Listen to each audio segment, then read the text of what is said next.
Hello and welcome back to the channel. Today we're taking a look at Roy.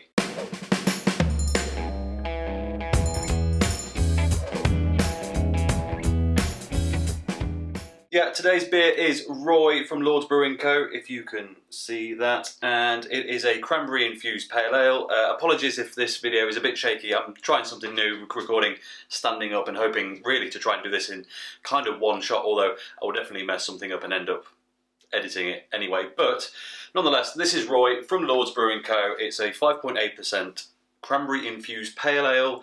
Can't think I've ever had a Cranberry Infused Pale Ale before. I've definitely had some darker Christmas beers that had some cranberry in it, but never something kind of light and fruity like this. So pretty interested to get into it. I don't know any more about it, trying not to read too much on the can, but before we crack in, here is another look at the can.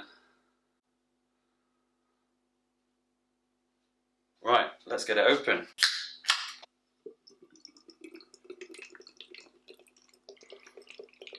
A few fruity aromas at a distance. Gorgeous colour on that. Terrible pour. I'm sorry, Lord's Brewing Co. That's 2 Lord's beers in a row now. I've seriously messed up the pour on them. Not sure why, but... Ooh, that smells... Oh yeah, that smells properly good. Dare I say it's got a bit of a... lager and black thing going on, maybe. But kind of ramped up and just better in every way. Right, I'm going to pop that down to settle for a minute and then we'll get right back into it. While we're waiting for that, I've just kind of realised if I'm going to use this camera angle, I definitely need a bit of artwork here. Any thoughts, any ideas? Obviously I've got my dog related one on that side. I'm tempted to go for something kind of beer brewing related over here, or shall I just go for something entirely different? If you've got any cool ideas, it'd be nice if it was a metal sign as per that one, but really not sure, could do a poster. Any thoughts, let me know what we can put right there, because this blank space currently, unless I stand over here, is pretty boring. Okay, the whole can is now in there, and just before we probably get into the aromas, I mean, just look at the colour on that. That is deep for a pale, and I'm properly excited by that. That is a great sign for me. Right, aromas, if I can not get this all up my nose. If I was blind tasting this, I wouldn't have gone, that's cranberry, but that is berry, fruit, light. It's a bit blackcurranty. Nothing's masking it from the fact that it is beer. It's got a very obvious beery aroma, which kind of leads to that lager and black style smell. But it's not as sweet as that. It's not as artificial. Tiny little bit of hop coming through on the back end, and a nice bit of maltiness as well, I think. Although, to be honest, the fruitiness really is overpowering the aroma on this one. So I'm looking forward to getting to this. I've seen a few people comment on this, but not full reviews, and I feel like this is one that splits opinion a little bit. I might be wrong, but I feel like I've heard people say they absolutely adore this, and some people say they're really not that fussed. So I'll be really interested to see how we get on. Right, cheers. Oh, that is a beautiful summer drink. It's actually quite warm here today, hence just being in a t-shirt, and you could session that in a beer garden all day long. It doesn't taste like lager and black, thankfully. You'll be pleased to know. It's not very bitter, quite sweet, but not overly so. There is a bit of a hop note in there, but it's subtle. Malt isn't coming through massively at the minute, but you could session this in a beer garden for hours on end. And at 5.8%, that's going to get you in an awful lot of trouble. So just before we take a look at a bit more info on the can about this, let's do a quick top to bottom taste profile, see if there's anything else we can pick out. Initially it's sweet. That leads into kind of a bit of carbonation across the front to middle of the tongue. It feels like it's going to go bitter and then just kind of stops. It doesn't really get there. And then there's a nice lick of the fruit again. It's sweet, and that is then complemented by a secondary lick of just beer, which is really, I've said this about a couple of beers recently, that it's not particularly hoppy, it's not particularly malty, there's nothing standout, but it's definitively beer, which is something I think is very important when doing a fruit one like this, that it doesn't just get lost in the fruit and the beer kind of remains null and void. It's definitely beer, it's just not pronounced in any particular way like you would be able to with, I guess, a non-fruit style. That is properly good.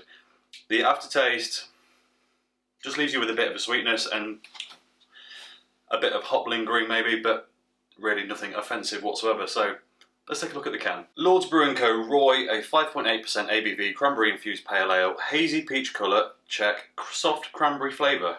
I mean, I'm just getting more berries than specifically cranberry. Then again, I'm not that big on cranberry. I don't eat a lot of cranberry stuff, so maybe it is, and I'm just not that in tune with it. Cranberry Infused Pale Ale, brewed at Lord's Brewing Co. Huddersfield, West Yorkshire. Ingredients are water, malted barley, malted wheat, yeast, and cranberry puree. Darnell melon hops, that explains the extra sweetness. Lord's Brewing Co. A cranberry infused pale ale that is named in honour of a scruffy little pink teddy bear that was the most beloved stuffed toy of our head brewer, to his eternal shame. The peach coloured beer is slightly tart but offers a soft malt sweetness on the finish. The cranberry element is well balanced and complemented by a delicate hop profile. Okay, so a couple of things in there. Slightly tart, not really, but I mean, I'm so used to doing a lot of sour beer reviews now that my idea of what constitutes a tart beer has probably been tarnished a bit. And if you go to traditional terms, then yeah, it probably is much more so than you know, a regular bitter, mild stout, anything like that. So yeah, but not massively. It said there is a malt sweetness on the finish. The finish is definitely sweet. I hadn't really picked it out to be malty, but what trend I have noticed in a lot of beers is the malt gets lost initially, and when we come back to it after having a natter about the can and anything else, it starts to show itself, so I'm hoping that will be the case shortly. Complemented by a delicate hop profile, yeah, absolutely. You can tell there's hops in there, but it's not smashing you about in the face. It's very hard to pick out what they were, although to be honest, they're pretty unique by the sounds of it. I don't think I would have picked them up anyway, but you can tell it's there, but it's not overwhelming in any way. So, that is all that's on the can. Great matte texture finish on these cans as well. Really interesting. Right, has this changed at all? Feels like it's maybe become a bit more complex on the nose. Bready maltiness starting to rise up, so that bodes well for the taste.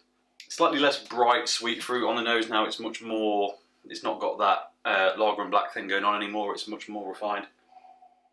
But still tastes delicious and hasn't really changed a lot other than just kind of compressing down and, you know, becoming a touch more beery, I guess, than it was initially. Right, let's give this another go. That's changed quite a lot. Okay. So now, getting a bit more sour. The tartness that they talked about. I really wasn't getting it before. There was a bit more tartness kind of in that middle phase of taste. Just when the big fruit kick comes in. Getting a bit jammy, almost. That kind of fruit jammy taste profile. A little bit bitter on the back end now that it wasn't before. The malt, I think, is a little more prominent, but actually not massively, and maybe not as much as it suggests on the can. I'm not really sure how old this batch is. Let me see if it says. Okay, so this was born on the 7th of December last year. I have had it a while, so this is getting on for 6 months old now. So this is getting on. This is I think exactly 5 months old today. That can. So you know. Maybe it's lost a bit of its complexity in that, but I have no complaints. That is a properly good beer, Lord's Brewing Co. Thank you very much. And that is all I have to say about it. So as always, thank you very much for watching. If you enjoyed this video, please like it. If you haven't already, subscribe if you will be so kind, and I'll catch you next time. Cheers.